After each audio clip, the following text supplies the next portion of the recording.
you're looking for a pro wrestling podcast with me, Buster Unmasked is the only podcast for you, where real pro wrestlers talk real pro wrestling and no bullshit allowed. All right, y'all, we're here. We're live. Special start time, 7:30 p.m. But today, look, we ain't gonna waste no time, man. You know you're watching Buster Unmasked. You know you can catch us on YouTube, Facebook, X, and most importantly, every Thursday night, 10 p.m. Central Time, you can catch us on the Genesis TV network. Go do that.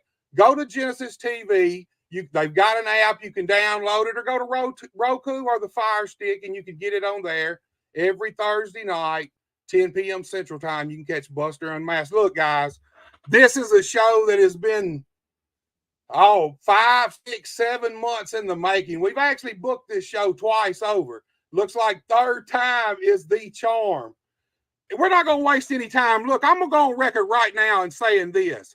My guest tonight, I don't think there's any doubt in anybody's mind that she is the absolute tip top of the mountain when it comes to women's wrestling in the Memphis Mid-South area. Look, guys, she's not just my goddess, she's your goddess, and she is definitely the queen of pro wrestling in our area, none other than Nyxx. Nyxx. Oh, how are you doing?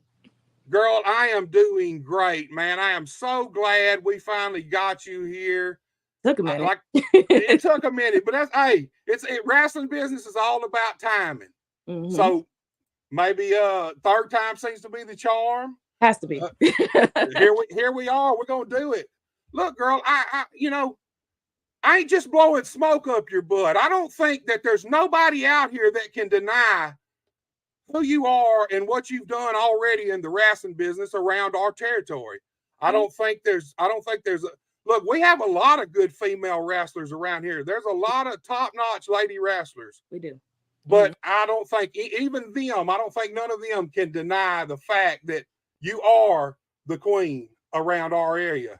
I mean, many have tried and all have failed, you know? So well, look, girl. Go ahead, Nyxx. Go ahead. I mean, I try to stay humble. I tend to keep myself grounded, but I work really hard.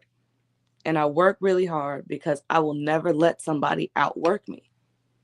So, and I'm not even necessarily in competition with like other females or other workers. I'm mostly in competition with myself. So if I keep outworking myself, who else is going to outwork me? You know? Right. So that's just how I don't think there's any doubt that it comes through in everything you do, that you care about this business, you take it seriously, and you work hard at it. Mm-hmm. I don't think there's any doubt about that. And look, I just caveated the women's wrestling, but I'm gonna be honest with you. Wrestling's different now than it was a long time ago, than it even was when I broke in.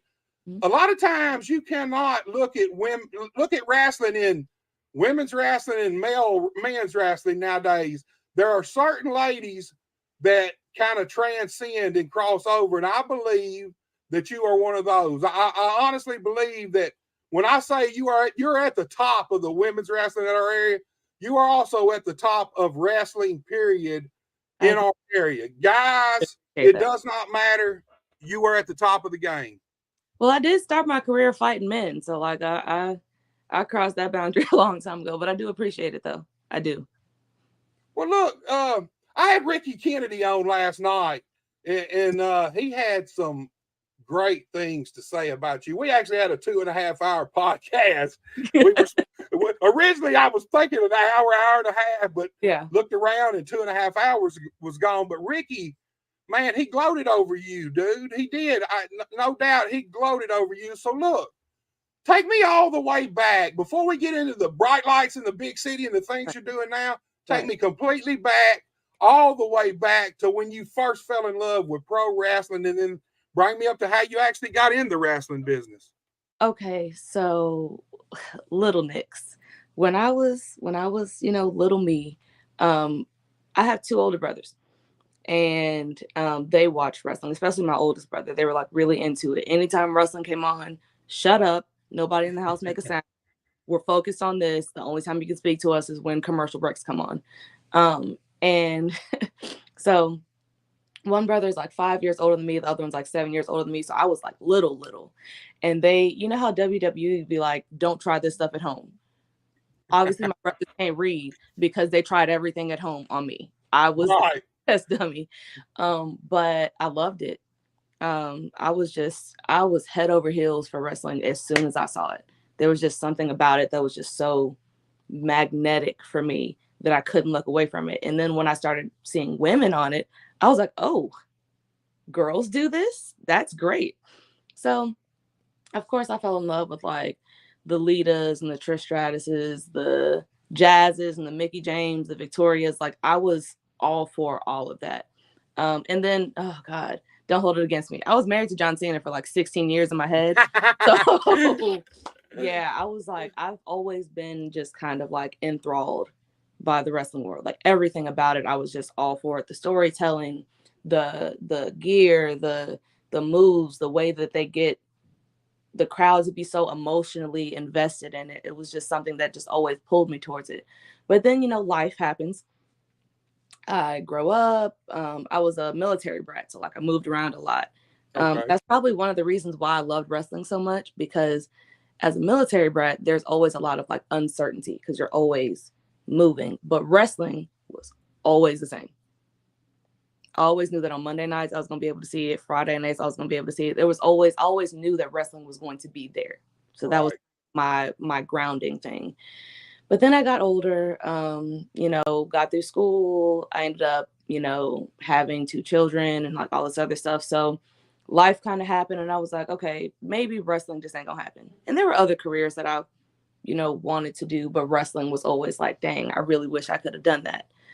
And after I had my kids, and I didn't start at like 16, like a lot of people do, I thought that my ship had kind of sailed. And then in 2020, during the Royal Rumble, Edge made his return. And I was like, all right, this man was forced to retire with a broken neck. And then 9 years later, he came back doing what people thought was going to be impossible, restarting his wrestling career. So if he can do it after breaking his neck, I can do it after having 2 kids. Right. So then I and I'd looked up training schools before, but training schools cost money. So that was a problem for me. Right. But I was finally like, you know what, let me just do some research. Let me ask around. So I Googled some stuff. I got on Facebook and I was sending emails and calling and leaving voice messages and text messages and Facebook messages. I was messaging so many companies just to see if somebody would give me a shot to just train. And I ran into the same walls almost every time. It was, we don't train new people or we don't train women. And that was extremely frustrating for me because it's like, what do you mean? It's not like there aren't female wrestlers. Like, what's the problem with? So that was frustrating. But then I came across North Delta Championship Wrestling in Greenwood, Mississippi. And I went to that first training. And as soon as I took that first bump, I was like, oh, yeah, that's it. Now, granted, I didn't tuck my chin enough. And I found out the hard way that bumps hurt. But I was like, no, this is it. Like that last puzzle piece just kind of like clicked in for me. And then COVID happened and shut everything down. And that was so depressing because it was like, okay, I finally got to a place where I know what I want to do career-wise. I finally got there. And then COVID ruined my life. But when things started to open back up, I met Gio Savage, through going to Greenwood for that training. Okay. And I reached out to him and I was like, dude, do you know anywhere that's closer to Memphis than Greenwood, Mississippi that will train a new female wrestler? And Gio told me about All Pro Wrestling in Marianna, Arkansas. He was like, there's the owner's name is Ricky Kennedy. Send him a Facebook message, introduce yourself, and then just go from there. And I did. Ricky, he invited me to a show. I went out to an APW show. I was hooked instantly. Like, I now that I think about it, I think Buck Skinner was in the ring when I got there. And I was like, oh, this guy's huge. And he's beating out of somebody. And this is great. And then the crowd was so electric. I was like, what is going on here? This is great. And then the rest is history. I started training there. They took me under their wing. They took care of me, and now I'm Nyxx. So you're pretty much a homegrown APW girl. Yep. Yep. Well, let me ask you this, man, because I know it's a kind of a shock for everybody, especially if you grow up as a kid and you love pro wrestling and you watch it on TV. And did you ever go to any live matches as a kid, or was just TV it for you? So it was mostly TV because of the whole like moving around so much. Right. I didn't think to look for local shows. I would just look at what I saw on TV. And I think the first wrestling show that I went to was a WWE show because my brother won Monday Night Raw tickets. And when he won them from his job, the first person that he thought to bring was me. So we went. And then what's funny about that is I want to say it was like October 21st, 2013 was when we went to that show. And then October 21st of last year, I was at the FedEx Forum in the same building wrestling for Ring of Honor. Wow. Oh, yeah. That's fate. That's fate. Yeah. You know, that kind of stuff don't just happen. Right. You know, I mean, that's fate. That's fate right there. And, you know, you mentioned earlier, schools are expensive, wrestling training. Everything in the wrestling business is expensive. Yes. You know, especially at the beginner level. Mm-hmm. I mean, you got to work a real job just to pay for wrestling, just to try to chase your dream. Yeah, you do. Yeah, you know. And man, Ricky was talking about last night that he kind of told the story of you coming, and so let me ask you this: the first time you walked in the arena where they were actually having an APW show, was it like a culture shock from kind of only being exposed to WWE and TV wrestling to come and see what wrestling really is like? A little bit, yeah. So I don't know. I didn't really walk in with a bunch of expectations just because I really didn't know what a house show was like. Right. But any expectations that I could have had, APW definitely surpassed it. Like the crowd was the kids were crazy. Like the kids in the crowd were like, yeah, hit him in the face with the chair. I was like, whoa, okay. This is great. I love it here. But yeah, so APW is definitely the company that really like introduced me to what house shows are like. And I love it. It was a love at first bump for me. Right. You talking about bumps, and you talking about you Nyxx, if you're there, you clicked out on me. She was talking about taking bumps, and for her it was hitting her head. For me, I didn't have no problem hitting my head. It was slamming my heels into the mat over and over, and I didn't even realize I was doing it until after the first day of training. And about 6 hours after the first day of training, man, I couldn't hardly walk. When I finally got home and went to pull my shoes off, I felt like my heels was coming. I cannot hear a word you're saying. I think my signal just cut out. It did cut out. Can you hear me now? Give me 1 second. I'm going to refresh, and hopefully it'll bring me right back. Okay. All right, y'all. We're waiting on her to get back on. Look, I know how it is. Technology, the internet. Up here, it's storming like crazy. It's been storming. Started out raining. Now it's snowing a little bit.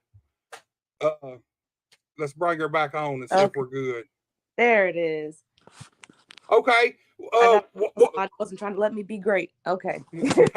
well, while you were gone, I was going to say for you, your first day of training, you kind of realized that you got to tuck your chin. Mm-hmm. For me, it wasn't tucking the chin. I had no problem my first day of tucking the chin. It was my heels, banging my heels on the mat.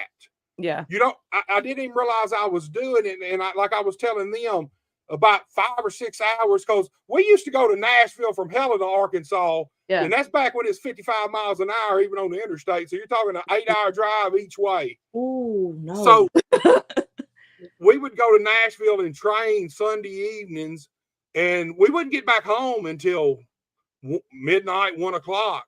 Yeah. Man, the first night I got home after training, once I got out of the car, I could not hardly walk, man. I thought when I pulled my shoes off, my heels were going to come off with them. Yep. Yeah.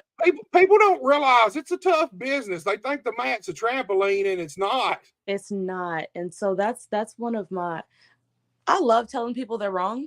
I love that. It's like my favorite thing. Whenever somebody's like, oh, you're a wrestler, isn't that fake? No, it's not. A ring is made out of wooden boards and metal rods. There's nothing fake about that. It hurts. And people who aren't a part of the business and like don't know, they think that being a wrestler is an easy career choice. It's really not. There's nothing that's easy about what we do. It's really a labor of love. You don't start being a Drew McIntyre or Bianca Belair making millions of dollars. We're broke. Right. We do a lot of driving. We get to know the interstates very well. Like even me, so training with APW, that's an hour and a half there. Right. And I would do this twice a week before my car gave out on me. But that amount, I hate driving. I'm going to be 100% honest. I hate driving long distances. But that distance didn't mean anything to me because I knew what I was driving for. Like the goal was more important than what I was, the driving. So it's a lot of driving. It costs a lot of money. Merch costs money. Gear costs money. Food and gas costs money. Like all of these things, it's like a lot goes into what people see for maybe 10 or 15 minutes. Exactly. I don't think they realize how hard it work. It's more than a full-time job. And not to mention, once you're in the business, and especially if you love it and you have a passion for it, it consumes you mentally. It's a 24-hour-a-day thing. Yeah. No matter what else is going on, wrestling's still always in the back of your mind, whether it's the show coming up or the show that just happened or whatever it is. It's always in your mind. It consumes every second of your day. It does. It really does. I'll find myself driving to and from work and I'll zone out because I'm thinking about a match that I had or a match that I have coming up, or I have to do this, or I have to make this for my gear. Or it's always something that I'm thinking wrestling related. So yeah, I get it. It's all consuming for sure. It does. It consumes everybody, and everybody, your family too. They have to, it kind of consumes them also because you got to schedule around wrestling. And everybody has to be on board. If you got a family, every person in the family has to be on board with it. Yeah. For you to really, really try to make a success out of it. Yeah. And it's hard, man. It's hard everywhere. It's hard in the ring. It's a tough business. Yeah. People think it's, like I said, they think the mat's a trampoline, and it ain't that the bumps don't hurt. It's just over time your body gets callous to it. You do it enough, your body gets used to anything. You do it enough, pretty much, and it's tough. Look, Stephanie Jeffries, which I know you two know each other real well. That's the $1 Million Baby. She gave you the claps from the start of the show, and she come back and said lovely weather in Tennessee. But you two, y'all have some history at Premier Pro Wrestling. We do. There was one point in time where you were not only the Premier Pro Wrestling Women's Champion, but you were also the Memphis Women's Champion, Memphis Wrestling Women's Champion at the same time. Yeah. And if I'm not mistaken, during this time, you also held a women's title in Georgia, maybe? No, so it was a Mississippi title. It was the Alpha Wrestling Association Women's Champion. Okay. Yeah, I still have that one. Okay. So while she's on here, we know she's watching. Talk to me a minute about, because I know you two, y'all went at it tooth and nail a few times. So talk to me a little bit about wrestling the $1 Million Baby and y'all's feud. So let me be real, because I'm of course, I'll try to talk myself up. The $1 Million Baby is not a joke. I will never make it seem like my competitor is not a competitor. The woman can fight. Right. Our feud was legit. Like we brought each other to the brink several times. So, and to be honest, that title is pretty and I want it back. So I might have to run it back again. There you go. I like that Premier Pro. I like that Premier Pro belt, so I might have to go ahead and get that one back. There you go, $1 Million Baby. She's calling you out, coming for that title. I am.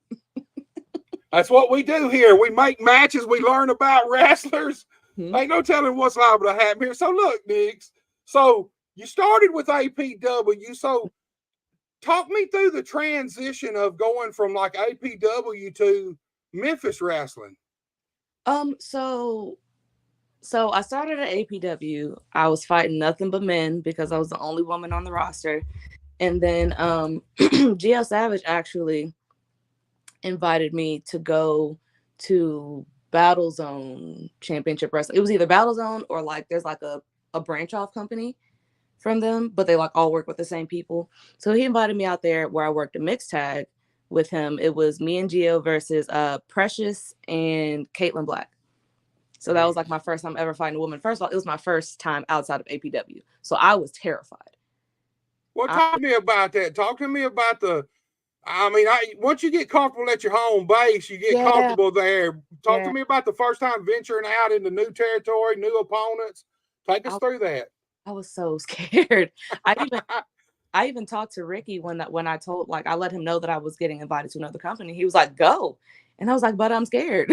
Like, what? Right. But no, he encouraged me to go, so I went, and that was definitely another culture shock. In fact, my life was in danger that night. So this is what happened. We're doing the match. The rules were supposed to be like women versus women, men versus men. That's not what happened. I ended up being in the ring with Precious quite a bit, and he kicked the crap out of me. Not even gonna lie. Bumped me all over the ring, and the crowd was not pleased.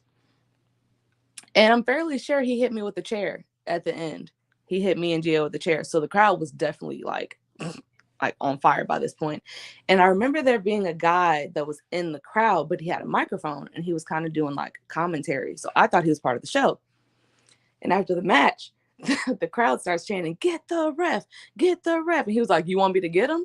So he gets up out of his chair, he climbs into the ring, and he takes off his belt and starts like chasing the ref. I look at Gio because maybe Gio knows something that I don't. Gio looks just as confused as I do. So I'm like, oh, I'm in danger. And then the crowd, being so pissed off, starts folding up their folding chairs and tossing them into the ring and like starting to crowd around the ring. Right. And I was like, oh, I'm 100% in danger. So I roll out of the ring. I sell to the back. I pack my things and I go home. I think I might rethink this wrestling thing on the ride home after this one. I didn't really necessarily think about like rethinking it, but I definitely rethought going back there. I was like, yeah, that's I don't know if I like this. I ended up going back like 3 more times after that though, so it's fine. But Gio and Precious are actually the ones that recommended me to go to Memphis. They said that they talked to Dustin about me. Dustin invited me out to training just to kind of see how it worked and stuff like that. And I did well because I got invited to be on the show, and I've been on the show ever since. So yeah, you are. I was going to say that, man. Over the past year and a half, you have been a huge part of Memphis wrestling. I mean, there's no denying that, man. Without I mean, there's a spot there that you've done carved out your own little space that I don't, you know, and you know, I'll be honest with you. You're talking about like at APW, you had to start out basically wrestling men. Truthfully, the women who kind of do that, they seem to turn out to be the better workers, the better all the way around. They seem to be tougher.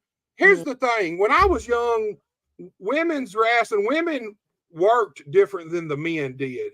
They did. Now women don't. And when I was a kid, the one thing I always wished was, man, I wish the women wrestled like the men did. Yeah. But they just didn't. It was different then. Yeah. A lot of times the women would do like the luchadors. They would work the right side of the body instead of the left. Yeah, and then it wasn't even just necessarily that for me, and this is not to knock any of the women that came before me, because there are levels and there are steps that needed to be taken for women's wrestling to become what it is now. So I can't knock my history. Women's wrestling history is always going to be important to me because we started from somewhere and now we're, doing a lot of bigger things. But one of the things that bothered me was I hated when like women's matches were looked at as like commercial break matches or snack break matches, bra and panties matches, wrestling and gravy. Like I hated that because it seemed like, because these women were workers. Right. They weren't looked at as workers. They were looked at as like toys. And now when one of the things that bothered me growing up, I played video games. So of course I played like wrestling video games. I had to, like SmackDown versus Raw, SmackDown Here Comes the Pain, Just Bring It, all that stuff. And one of the things that I hated was the female characters on the games couldn't do certain matches. I they didn't used know to not that. be able to do Hell in a Cell matches. When Elimination Chamber became a thing, we used to not be able to do that with women's characters. Now we can. So women's wrestling has come a long way. And I like to think that me facing men in the beginning, like you said, kind of made me into I didn't want to be a pretty worker, because nothing about, well, I'm not going to say nothing about Nyxx is pretty because Nyxx is pretty, but not like Nyxx is a fighter. Like I fight. I'm not trying to look all prissy, and I like sparkly things, but I also like to beat people up. Right. I wanted to make sure there was a good balance of that. And I'm glad that I started with APW because they molded me. I was already tough, but they molded me into a tough worker so that I could still be pretty and tough at the same time. Me and Ricky talked about that last night because here's the one thing I see about you. He brought up, we were talking about the thing I used for the flyer, talking about you seen him, those pictures, like the photo shoot thing. And he told you, he said, wow, you could, you could be a model. I mean, he did. And we were talking, and here's the thing. A lot of times pretty women, their looks overshadow their talent. And with you, it's not that way, man. It's like a perfect balance. You're a beautiful woman, but your talent, when I watch you, I watch you for wrestling. Yeah. You know what I'm saying? Yeah. And it comes across in the ring, just the way you wrestle, the way you move, the bumps, physical. I like a physical style. And I'll be honest with you, talking about the predecessors for women, modern day women, I 100% believe Sherry Martel is probably the first that really worked like the men. Went out there, interacted with the men constantly, but she wrestled more like the men than any other woman. And I think she was probably the lady who started women's wrestling that we know today almost. Yeah. Because it's not the same as it used to be. It's not. And I'm glad that it's not, because so I feel like life happens the way that it does for a reason. Because had I gotten into wrestling earlier, I might have been more of a pretty wrestler because that's what they wanted out of women's wrestling. Right. I'm kind of glad that I started when I started, because now I grew up a tomboy. I was quite the ruffian. I used to play football in Easter dresses. I would just put on jeans under so you couldn't see my business. So I've always been a girl who liked pretty things, but liked to be rough. I was always rough around the edges. So I feel like I came in a season where it was okay for me to like pretty things and be a ruffian. Right. Whereas it probably would have been like that before. I would have had to flip my hair a bit more, and I don't want to do that. Well, growing up with brothers, are you the only sister out of your family? No, so my sister, I have a sister. She's the oldest of all of us. Okay. But my sister, she's 8 years older than me. So I spent most of my time with my brothers because my sister kind of was in her own bubble, right, like in the world. And my brothers were always just kind of right there. And I was always kind of more interested in what they were doing, the video games, the wrestling, playing football, foot races, all that stuff. So you had to be tough. Had to. I didn't have a choice. Yeah, right. You couldn't get around it. No way around it. Yeah. Well, look, like I said, you've been a huge part of Memphis wrestling over the past year and a half. I see you now. You've done some Ring of Honor, but I've also seen you now. You're doing EPW. Oh yeah, I love EPW. I Well, love. So EPW is it's almost the same, but it's like I like messing with the crowd there. It's very fun bothering them. And they're always so like into it's so I came in going against Diana Taylor. That is their golden child. They love the air that woman breathes. And I love to beat her up. So they were bound to hate me. And to be honest, I would like to get out there more, but lately it's like we keep missing each other. So like they'll have a date. I'm already booked for the date, so I can't get there. But the very next time that they have an opening and I'm available for it, I'm gonna beat Diane up again. Cause we're gonna fight forever, wherever we're at. Well, y'all have a ongoing feud, but you also have a ongoing thing with James Ellsworth. So talk to me about Nyxx's network. Okay, so of course there was that whole thing with me winning the Memphis Wrestling Women's Championship, which I should have had my shot at that long before I did.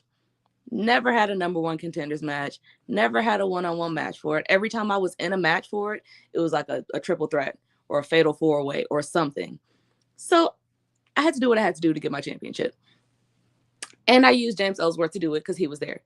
But it was like I worked with him and got the championship and stuff like that. It was always Ellsworth Enterprise this and Ellsworth Enterprise that. Where is Ellsworth at? Right. Ellsworth isn't here putting in the work. Nyxx is though.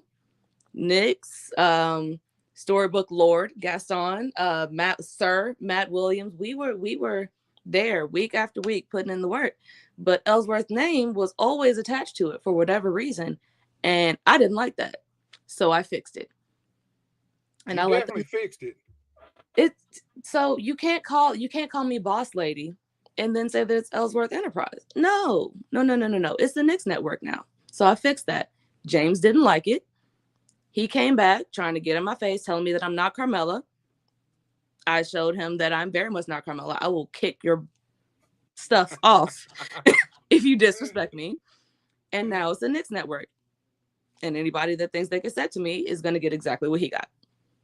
Well, look, talk to me about actually. You say it took you a while to actually get a shot at the at the Memphis Wrestling Women's title. Mm-hmm. Talk to me about actually winning the Memphis Wrestling Women's title, because that's a big deal. It's a huge deal. First of all, people think that it's controversial the way that I did it, which is fine. A win is a win. This is the wrestling business. A win is a win. Right. So by that point, I felt like I had earned my stripes and I had put in the work that made me a deserving champion. And I got my championship and I held it for quite some time. And then me being the champion and being a fighting champion showed people exactly why I was the champion. Like any person that tried to deny who Nyxx was in the ring before that point, you can't do it now, because now I'm proving to you why I should have had this to begin with. Right. So, well, yeah. Now the current Memphis Wrestling Women's Champion is Mackenzie Morgan. So I'm assuming you got your eyes set on that prize still. So talk to me a little bit about Mackenzie and her being the champion and your thoughts about getting your hands on her and getting a shot at that title and getting your title back. So Mackenzie Morgan, what people have to remember is, and this is not a knock on her because she's quite the competitor, but there would be no Mackenzie Morgan without Nyxx.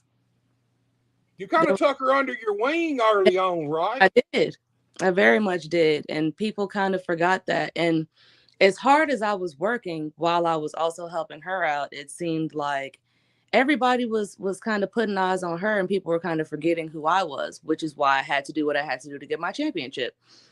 And don't get me wrong, I still have some love for her, but I'm a competitor and I like to win. And I never actually, now that I think about it, because you watch Memphis Wrestling, right? Right. Have you seen any episodes where I got my rematch? I hadn't. Not a one. So it's kind of like they took her off in a different direction to almost just maybe divert people's attention away from maybe you challenging for that belt. Look, Nyxx worked super hard, and then Nyxx got Memphis Wrestling to WMC, where me and Mackenzie Morgan main evented, making history, I might add. I will give her flowers for that because we did that together. And then no more title shots, which I will allow for now, because now I got my boys Matt and Gaston their championships. So we still have some gold in the Nyxx network, but Boss Lady wants her own. Right. So we'll see what happens. Well, we were talking about Diana Taylor earlier, and currently she is the EPW Women's Champion. So I want that title too. It's pretty. I assumed you did. I figured that much. When I posted the picture of me with the 3 titles and stuff like that, people started calling me the belt collector, and I really like that title. So it's only fair that I give the people what they want by earning more championships. So as soon as I get back to EPW, Diana, every other woman on the roster, they need to understand that whoever is holding the title by the time I get there is going to have to see me, because the title is going to be mine. Well, look, girl, talk to me about this. You kind of went from APW to Memphis Wrestling, which I'm sure it was an adjustment, learning how to work on TV. Mm-hmm. You kind of branched out to EPW, but you've also had some other big things go on in your life in the wrestling business. I know there's some things that you can't talk about, mm-hmm. but if you don't mind the things you can, kind of take us through going from Memphis Wrestling to EPW to arenas. Oh my goodness. So there was a lot of in between for that. Like I did the first ever Mickie James Masterclass, which I've loved that woman my whole life. Right. So she's one of the best. Being able to just like learn from her for 3 straight days, life-changing. And then like the month before that, I did a show for Jazz, which is another woman who I grew up like idolizing. So that woman is scary. And she's not, my thing is she's not mean, and she wasn't like raw. She has like this aura of, I will kick the crap out of you. Yeah, she's an athlete, man. And I love it. Yeah, she's a competitor. But so I did it. APW, EPW, Memphis Wrestling, learning how to work TV and all that stuff. And then, fast forward a little bit, kind of skipping over some things, but I did a Jerry Lynn seminar. Jerry Lynn came to Memphis Wrestling. Did a Jerry Lynn seminar. He liked my work, which is a huge deal. And I remember him telling me that I should reach out to AEW Dark when AEW Dark was a thing. And I did. And then like literally 2 or 3 weeks later, the announcement that AEW Dark was gone was like, I was like, oh my God, what? Like, no way. So I actually reached out to him, and I was like, I know you said to reach out to AEW Dark, but what should I do if it's no longer a thing? Like, should I try for like Collision or not? Like, how do I go about doing that? Right. And he actually, he sent me his number, and he called me, and I was like, oh snap, I'm on the phone with Jerry Lynn. Like, this is wild. But he gave me advice and stuff like that. And he was like, it's pretty much the same. You just, reach out to Sean Dean, introduce yourself, send him some stuff. And if he reaches out, he reaches out. And that was in like, I want to say like April or March or something like that. And like 3 or 4 months passed. Like, so much time passes from the time of the email, I forgot that I'd sent it. And then I get an email saying, hey, you've been invited to the AEW Ring of Honor taping. What? Right. What are you talking about? So I'm freaking out. I'm sure you hung up after you read that message. I'm sure you screamed when you got off. I did. I am not even going to deny that. I am not ashamed of it. I definitely did. But I wasn't expecting anything. I was expecting to kind of be in the back, kind of, network if I can, shake some hands, introduce myself, whatever. And, we're back there, and he comes and he's like talking to all the people that were invited. And he was like, okay, if you have a match, go over here, do whatever. And he was like, okay, Nyxx, you'll be against Layla Hirsch. And I heard nothing else after that. It was like, like my ears stopped working. And I was like, huh? What do you mean? He was like, you have a match with Layla Hirsch. I said, me? He was like, are you Nyxx? Yeah. So you, I was like, oh my God, okay. So I'm instantly freaking out because I went there expecting nothing and I got a match. Like that I did it. I hadn't even hit the 2.5 year mark. I was just over 2 years. So I'm like, I'm 2 years into the business. I never thought that I'd be here this quick. Right. So now I'm trying to like keep my head on straight. I'm trying to remember, because when I get nervous, I forget everything. I'm like, I got to remember how to wrestle. I got to remember that the people that train me are proud of me. I can't go out there making them look bad, because then if I screw up and they're like, well, where did you train? I can't say. You got to make something up. Yeah, I can't do that. So I meet up with Layla. She was strong. We get in the ring. She kicks the crap out of me, as she should. That's fine. You know, we all have our moments. And yeah, that I think even afterwards, it didn't like really stick that I had just wrestled for Ring of Honor until like Maria Kanellis was backstage, and she was like, you know, congratulations on your match. And I'm like, oh my God, I just had a match for Ring of Honor. Right. That's crazy. And then when it finally came out and I could like see it, and then I saw the lower third that was like making her Ring of Honor debut, Nyxx. Like, cool. What? Really cool. Right. I'm glad that it happened in Memphis, because that made me a bit more comfortable. And then there were people in the crowd that knew me. So like I could hear people in the crowd going, Nyxx. And I'm like, oh snap. Like, y'all know who I am. That's so dope. But yeah, it was a really great experience. And it was really, really humbling. Well, let me ask you this, girl. Take me through them seconds when all right, you go there and just go in there. I'm sure you were still nervous, just going to hang out and try to circulate. Yep. I know you were nervous. I would have been. Yep. So talk to me about the nerve jump from going there, hoping to just shake some hands, meet some people, make some connections to you're wrestling Layla Hirsch. Tell me what happened. Where did you go in that split seconds? Where was your nerves at? So to be honest, I'm nervous before every single one of my matches. Like I tell people all the time, if you ever, which don't look at a woman's chest without consent, but if you ever like look at my chest right before I hit the curtain, you'll see my gear doing this because my heart is pounding. But as soon as I hit the curtain, a switch flips and I'm Nyxx. Right.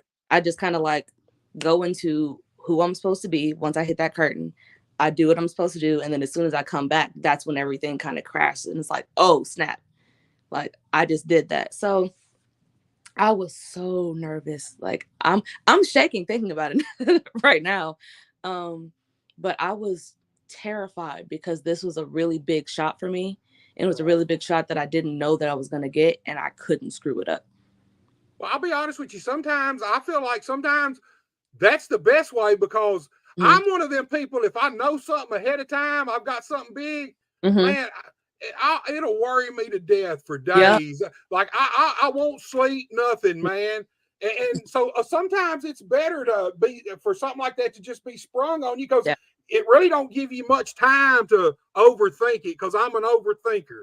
The longer I have to ponder on something, the more I overthink it. And I think everybody does. So it probably worked out for the best. Yeah. It worked. So I'm glad that it happened that way too, because I'm the same way. I'm gonna overthink. I'm gonna overthink. I'm not gonna be able to sleep. I'm probably not gonna eat that well because my stomach's gonna be all over the place. So I went in kind of like with a fresh mindset. And then when I got the information, it's like, okay, I'm freaking out, but it's like, okay, this is awesome. Let's make something happen from it. That's what you waited your life for. You've been waiting on that moment. Yep. The very first time I wrestled on the FedEx Forum, that was a really big deal for me. That's cool. That's cool. Super cool. Well, look, I know you know this man right here. It's Tommy Too Good. He says Nyxx is the Thanos of women's wrestling. Hey man, I'm gonna tell you something, girl. APW, you are the queen of APW. Those are my They people. love you. That's home. 100%. That's home. There would be no Nyxx without APW, honestly. And I can't, I tell them this all the time. But a lot of what I do, like even when I'm going all these other places and doing all this stuff, a lot of what I do is to make the people in that locker room proud, because they put a lot of time and energy and effort into making me, and making sure that I knew my fundamentals, and making sure that I was safe, and making sure that I was good. Right. That's family. All family ain't blood, and they are probably the closest thing that I have to family outside of like my blood relatives. Well, you So got lucky. I mean, I really, you got did. lucky. I'm sure you know by now the wrestling business is a shady. It just is. It was designed that way. That's the way it was created, and it's a shady business. Mm-hmm. So you really got lucky to find the people you found. I did. And for them to take you in and show you the ropes and kind of teach you the business the way they did, because a lot of places won't do that. And that's true. Look, you can get reputable trainers that they'll train you, take your money, and you can be trained good, but they kind of, after you're trained, that's it. You're like a bird. They kind of throw you up in the sky and hope that you fly. Hope you fly. And so you got really lucky when you found APW, man, because I 100% believe that, look, 2.5 years, there's people that's been in the business 7 years that are still waiting, looking for the same opportunity you got 2.5 years. Yeah. And I believe it starts right there with the foundation. It does. People bringing you into the business the right way. Mm-hmm. Here's the thing about the wrestling business. You have to respect it. Yes. Yes, you do. You have to respect it, because it will. You talked about frustrations in the wrestling business. Look, the wrestling business is built on rejection and frustration. Mm-hmm. And so you got to have tough skin. Mm-hmm. On top of just being tough to do it, you got to have tough skin. Yeah. You can't get rejected and then just quit. You know, rejection comes. It's not for the faint of heart. Nothing, like I said, nothing about this business is easy. And my sister-in-law really said it the right way, because it's funny. I had a day where I triple shotted. So I had three wrestling events that I had to work at. And right. I think, to be honest, I think I wrestled like 8 or 9 matches that day. Exhausting. But at the time, I didn't have a car. So she was the one that was driving me around. Both my sister-in-laws actually were the ones driving me around to my different events. And on the ride back from the final event of the night, my sister-in-law was like, man, this is a labor of love. Like, how do you do this all the time? And it's like, if you're not a part of this life, you're not a part of this world, and you don't love the business like that, of course it's going to seem like a lot. And it is a lot. Right. But it is a lot. That you love, it doesn't matter, because you just love doing it. So yeah, wrestling is a lot, man. Hey, it's all consuming. The other way. It's all consuming. Yeah. Well, look, Stephanie just came back here. She said, give credit where credit is due. And Nyxx is a great wrestler all the way around. Love our rivalry. Much respect this way. And here's the thing. You also do you work for Liberty Pro Wrestling too. Mm-hmm. Talk to me a little bit about the difference in, now for you, and $1 Million Baby works there too, but for the ladies who are out hitting the circuit and working on a regular basis, talk to me the difference in working for Liberty Pro and working every other show. So I really like Liberty Pro. And one of the reasons why I really like it is because I'm literally surrounded by a bunch of talented women. It's great being in a locker room just full of wrestlers, but when you're surrounded by just like strong women, there's something about the energy there that's just like, this is great. And then like that's a great way to network, because it's women coming from like everywhere. So You meet new people. You might find somewhere new to work. The atmosphere is really great. Everybody is so kind. Tapings run smooth because everybody's just kind of like on a mission. It's like a well-oiled machine being there. Right. Um, and working there, granted, Liberty Pro, we have very long days when it comes to tapings. It's a very long day. Sometimes this last time I think we had like 42 matches. Right. I was fixing to say that 42 or 43 matches. Long day. So out of those matches, how many times did you actually have to wrestle yesterday? How many Liberty Pros did I have? I had 3 Liberty Pro matches, and then I had a Tuckerman show that night. So I wrestled 4 or 5 matches that day, something like that. Yeah. And y'all are there at Liberty Pro. You're there from the start till it's done. Mm-hmm. And like if you can get out at a decent hour, cool. But sometimes that's it depending on the schedule, you might be there from 7:30, 8 o'clock in the morning to about 5, 6, 7 p.m. So yeah, it's a long day. Right. I've told Stephanie before, man. I've seen them go do Liberty Pro tapings and then have to be at a show that night, Saturday night. And man, sometimes I don't see how they do it. You know, I just it's kind of a testament to the owners too, because Daryl and Susan work really hard to make sure that we're taken care of while we're there. Right. And it's really important. One of the things that I've learned as a wrestler is it's really important to like understand who you're working for too, because like when you work for a promoter that takes care of you, it really makes it's like any other job. Right. When you have a boss that takes care of you, you're ready to go. And it makes your job a lot easier when you're working for somebody that cares. I mean, that's the truest statement in history, period. And that's in life in general, man. Yeah. If you got a good boss or people that take care of you, no matter where you work and look out for you, it's always better, man. And you're willing to do more. And here's the thing. We love this business. And when wrestlers are starting out, wrestlers will wrestle for free just to get to wrestle. They will.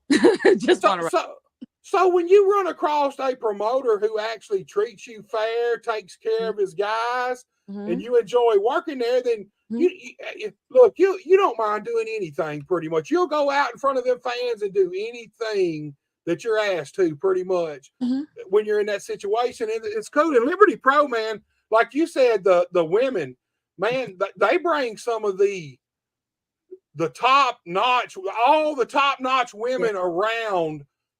Has made an appearance at Liberty Pro at some time or another. Yeah, and it's great. I think Liberty Pro is also a great place to like learn some things too, because there have been several times where I've added a move to my move set because of something that I did at Liberty Pro. Right. So it's a great way for female wrestlers to go somewhere and learn about themselves too. So well, look, you made an appearance here recently at a place I know real well. You made an appearance at MCW in Osceola, Arkansas. So talk to me about MCW. You talk about crazy fans. Oh. Hey, MCW, man, the fans are just as crazy as the wrestlers, sometimes crazier. So talk to me about going to MCW. Was that the first time you've ever been there? Yeah, as a worker, yeah. I'd been there in the crowd a few times. But I had never, wrestled for them. But so this is what happened. My guy Tommy Too Good is the junior heavyweight champion. He's been, doing his thing. But then Dorian Vane and Ali X were, picking on my brother. And I was trying to let them live because they were doing it for a few weeks. Tried to let them live, but then they kept jumping him. So I had to rectify the situation. And I had to even the playing field. So I beat up Ali X. And I'll be honest with you, Dorian Vane, man, he's a bully. He's just a bully, man. You know it's true. It's true. I can't even deny that. I've seen his work. So he's a bully. That's all it is to it. That's why they call him the van. Look, he's the most vainest wrestler around, and he's known as the vanity killer. So I don't even know. Yeah. Well, I feel like he might have a change of heart at MCW because Ali X was giving him a hard time, and I don't like bullies. So I had to, you know, get her out the way. So maybe he'll have a change of heart at MCW. I don't know. We'll see. I don't know, man. I had him on the show here probably 6 weeks ago, man, and he's full of himself. You know that from the get go. A little bit, yeah. You know, when you're handsome, you tend to you know, feel some kind of way about yourself. But I'll let him live his life. Well, look, girl. Look, this is a stupid question because I already know the answer. I'm pretty sure, but are you know you're making big moves? Some big things are happening for you in your career. I'm assuming you're one of the ones who want to take this thing as far as you possibly can, all the way if possible. So anytime somebody asks me what my goal is in this business, my goal is to get a contract so that I can wrestle full time and live comfortably to take care of my children. That's the goal. I want to be able to, I don't want to have a shoot job and wrestle. I want this to be my job. Right. For as long as my body can handle it. And then once my body can't handle it, I'll be behind the scenes. But I'm always going to be a part of this business. There's no going back for me at this point. That's that passion coming through right there. That's that love for it right there. I knew that because here's the thing. I had a guest on a while back and we were talking about the same thing about people getting in the wrestling business with not really the idea or the goal to even go anywhere. They get in to wrestle in their hometown and that's all they want to do. What's your thoughts about that situation? Do you feel like, me personally, I feel like if you're going to get in this business, your goal should be try to make it to the big time. So personally, that's how I feel. But everybody has their own walk of life. I can't tell you how to walk yours. My thing, my pet peeve is when somebody is like, oh yeah, I love this business, but I don't see you putting in the work. Because if I hear someone say, I love wrestling, like I love this business, I'm going to hear it as if I'm saying it. And when I say it, that means I love everything about it. I study this. I try to get better. I try to tweak what I need to tweak. I'm trying to go here. I'm trying to make it big. I'm going to train. I'm going to do whatever I need to do to like be something big in this business. And then they'll treat it like a hobby. Right. I'm with you 100%. I feel like there's too many hobbyists in the wrestling. But look, everybody don't make it. It's just as simple as that. But that back to life, yeah. Everybody, I feel like if this is the kind of business that if you get into it, you should try. You should, from the get-go, your whole goal should be to try to make it.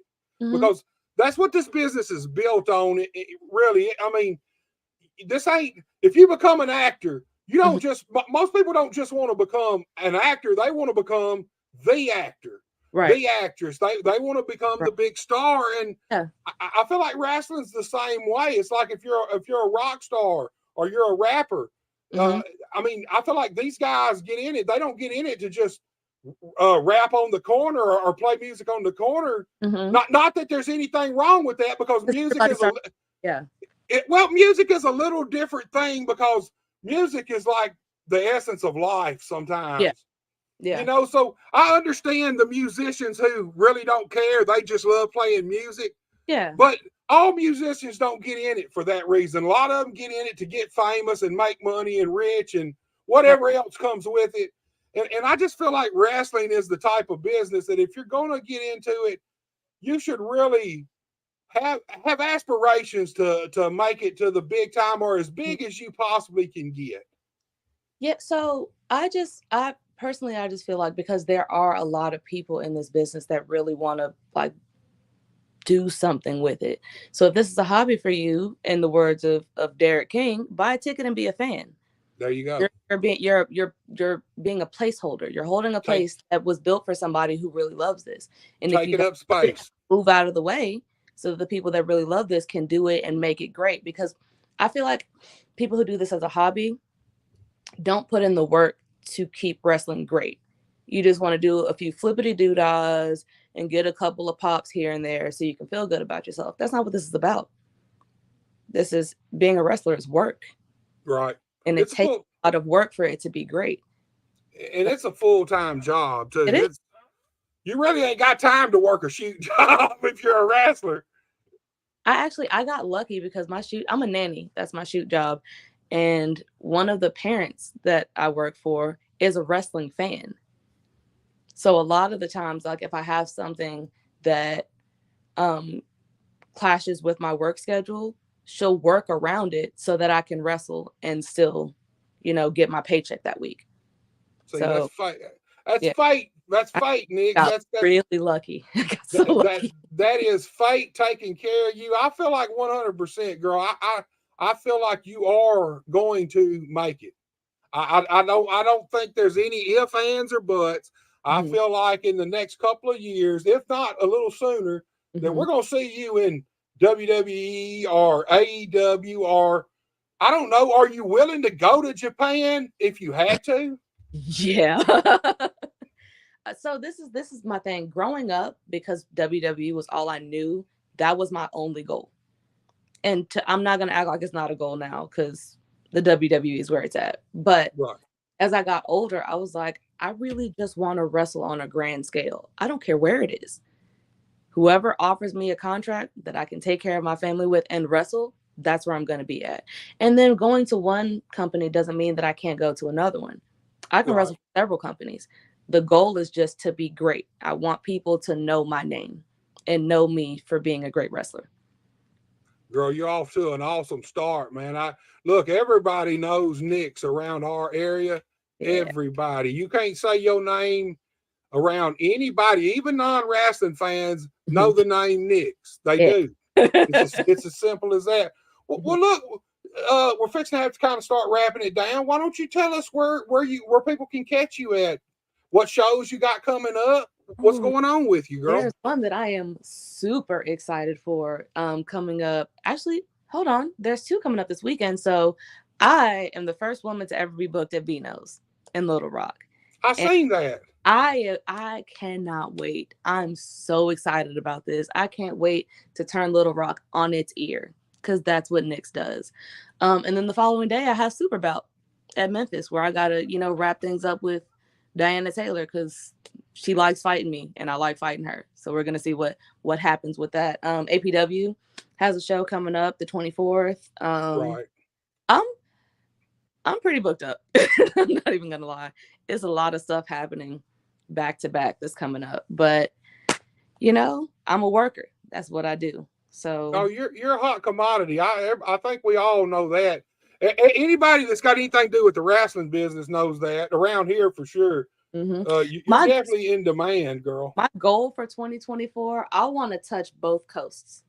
I want to be on and West Coast by the time I'm done with 2024. So yeah, a lot of people know my name in this area, and I am forever grateful for that. But I need more people to know who I am by the time 2024 up.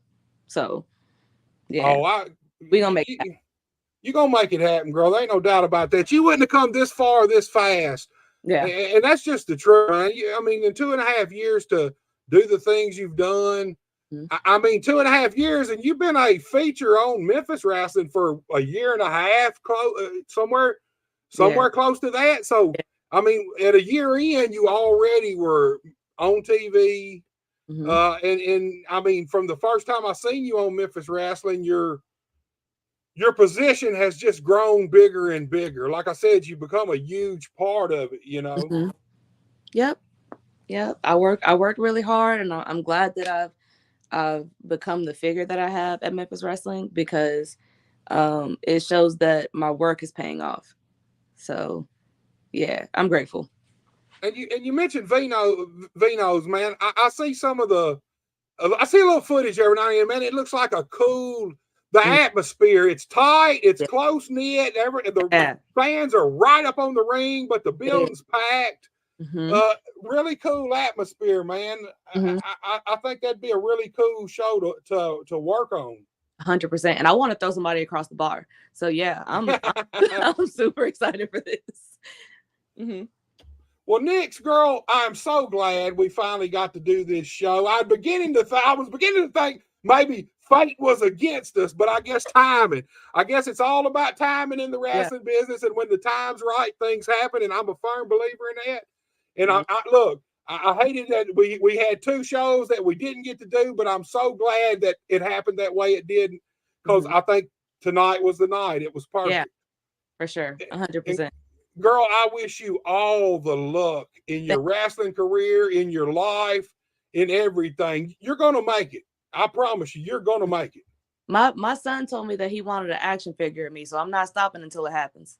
Oh, he'll get it. Ain't no doubt in my mind. He'll get it. Look, there's two people from around here, you and Buck Skinner.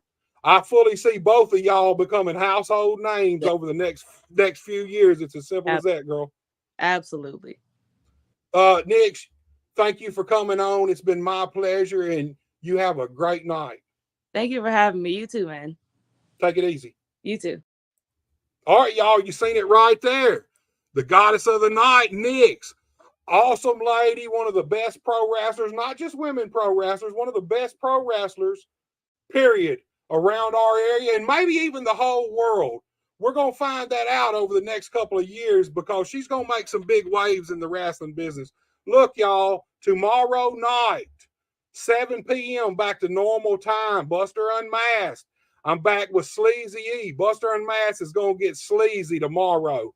Do not miss that show. This is another show that I've had booked twice, and things happened both times, and we could not do the show. This is another third time's the charm show tomorrow night, Sleazy E. And then Thursday night, the gang from Premier Pro Wrestling is going to be with me. They've got a big show coming up Friday night at the Dyer Fire Department, and we're going to run through the card just like we always do. I appreciate everybody who tuned in. I appreciate everybody who interacted with us. I want to thank Nyxx, man. It was my pleasure having her on. I was looking forward to that show for months and months. Guys, tomorrow night, tune in. Good night, and y'all take it easy. If you're looking for a pro wrestling podcast with me, Buster Unmasked is the only podcast for you, where real pro wrestlers talk real